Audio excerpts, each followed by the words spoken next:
Hey guys, let's talk about tonight's episode of The Flash. And I enjoyed this episode. I liked how it started off with Barry trying to figure out what to wear on his first date with Linda, the sports reporter that is working at the same news magazine as Iris. And it was really cute. He's obviously, we know Barry. He's a very more introverted than extroverted person when it comes to his feelings. And I like the chemistry between him and Linda. I thought it was very cute. The only thing I wasn't feeling in the episode was how kind of campy it was between the two of them. I'm like, if we're trying to make her his new viable love interest, then I feel like that is the area where they should tone it down a little bit and not have it feel so, I don't know, caricature-ish, I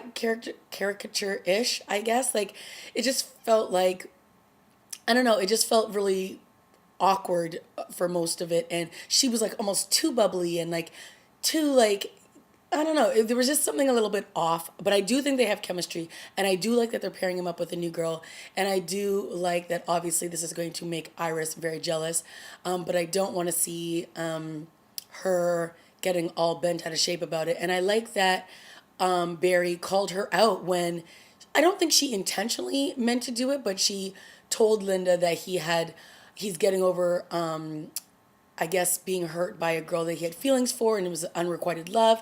And when Linda tells this to Barry, Barry calls out Iris. He's like, "Why did you do that? You basically sabotaged this girl that I like." And I like how he was like, "Just to be clear, I don't have those feelings for you anymore." And then she's like, "Okay, I know. Like, I'm sorry. Like, I get it."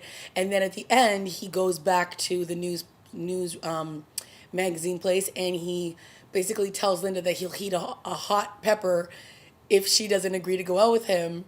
And she calls his bluff, and he does. And it's just really cute.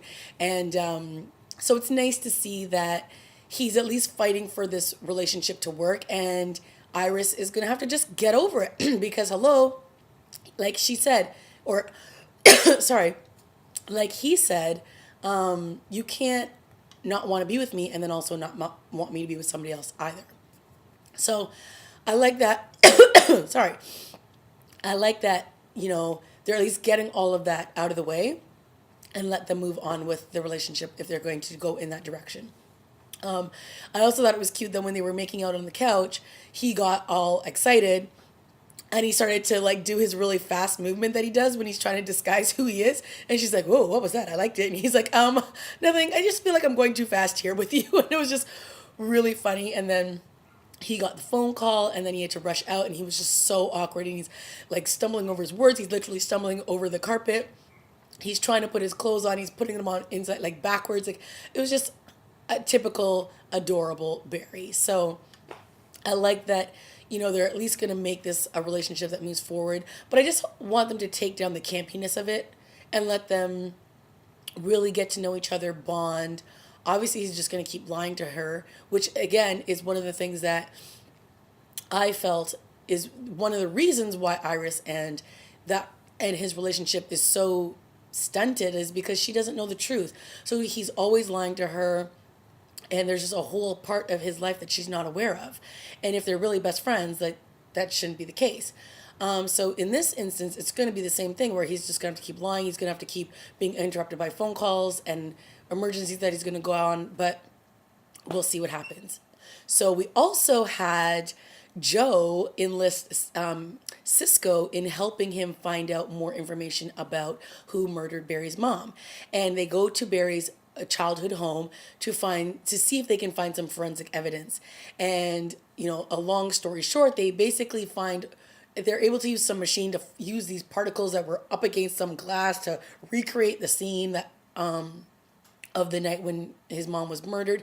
And they find out that behind this wallpaper, there is some blood spatter. So they're like, "Oh, well, we can pull from the two people that were in the room that night when his mom was killed." So, of course, I liked, and this is another thing that I really like, that Joe revealed to Cisco that he suspects Dr. Wells. And of course, Cisco's like, look, he took me in. He's been like nothing but nice, and there's just no way that he could have murdered Barry's mom. He didn't even know Barry back then. And I like that Joe's like, listen, as a cop, I judge people, I see people, and I know that I could trust you with this information. But I also know that whenever I go to tell family members who I suspect as the person that may have killed their other loved one, that they just don't believe that it's one of their own family members. And that's just the truth, right? So I like that he was like, listen, you might not want to believe this, but I do believe that Dr. Wells has something to do with this. So, of course, Cisco storms off. He's not impressed. He doesn't want to know that his idol, his hero, has anything to do with the Barry's mom's death. But he does run the DNA test anyway. So when they find out what that information is, it's future Barry. What? I really like that. So, yes, we find out that it's future Barry that was in the room the night his mom was killed. Whoa, time travel. It's going to make me go crazy. So, yeah, that was very interesting, and I like the pairing of Cisco and Dr. Wells. And I'm really starting to like Cisco's character a lot better. Even when he comes back to Star's lab and he sees Ronnie for the first time, he's all like, whoa, what's going on here? And of course, we all know that Ronnie is in Dr. Stein's body because the night that the particle accelerator went off, their bodies merged. And so Ronnie's the host body, but Dr. Stein is inside, and he basically has memories that are that are from Ronnie, but yet he's not Ronnie. It's really complicated, but it makes sense. So in this episode, his wife comes face to face with who she believes her husband is, and she has realized that Ronnie, who is actually her husband, has been following her around and all this, and she doesn't know why. And now she understands that is actually her husband.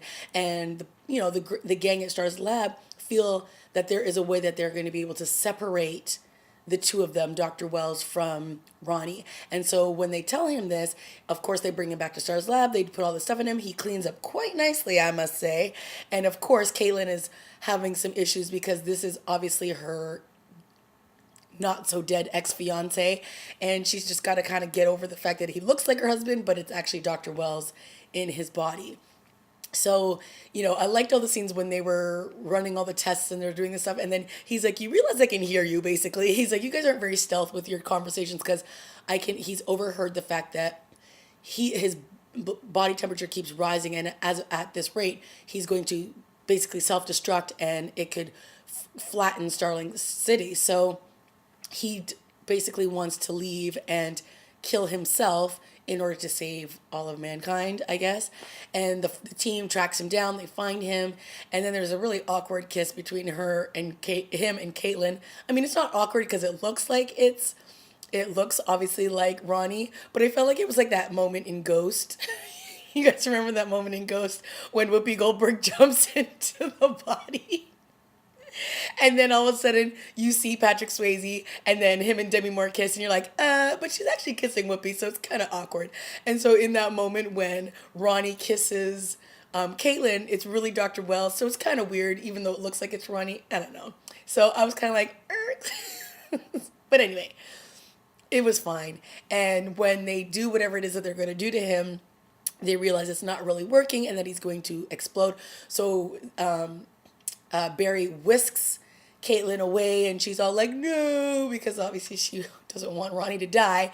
And for a moment, it's like all the firestorm, obviously, all the fire that's surrounding him gets really big and then it stops. And then you just see Ronnie standing there and then you see this huge explosion happen as they're running away. And then this gives us the shot back to, there was a bunch of episodes ago where we met one of the army guy. What's his name again? But I can't remember. But they get a reporting that there's been a nuclear explosion, and now of course he's like, let's go get Firestorm. So they know what's going on, kind of, but that's how it ends. So we got no reference to our gorilla Grodd.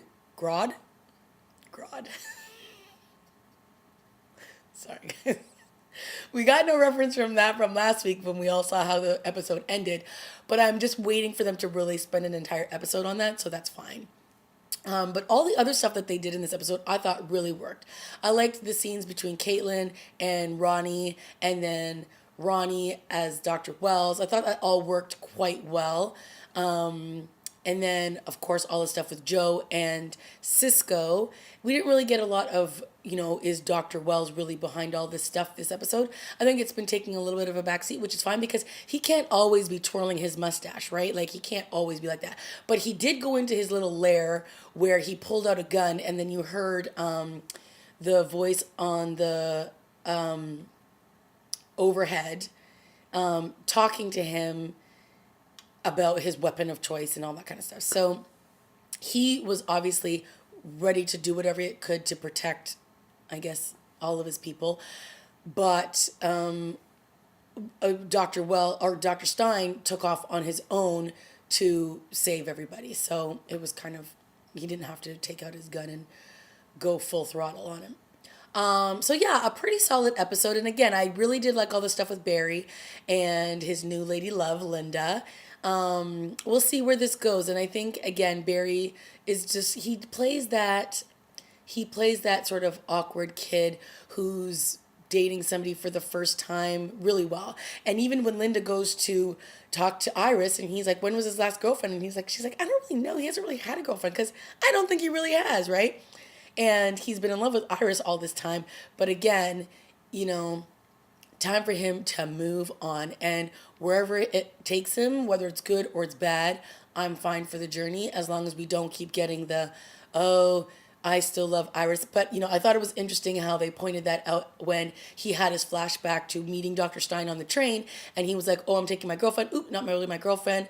And then he references it again that, when I met you back then, you were going to meet your then girlfriend, whatever. And he brings up, I don't really have any girlfriend at this point. And this is when he goes to tell Linda, look, I'm not backing down. I want to date you. And I really do like you. So good stuff. All right, guys, let me know what you thought of this week's episode. And leave a comment, like, and subscribe. And I'll see you next week. Bye.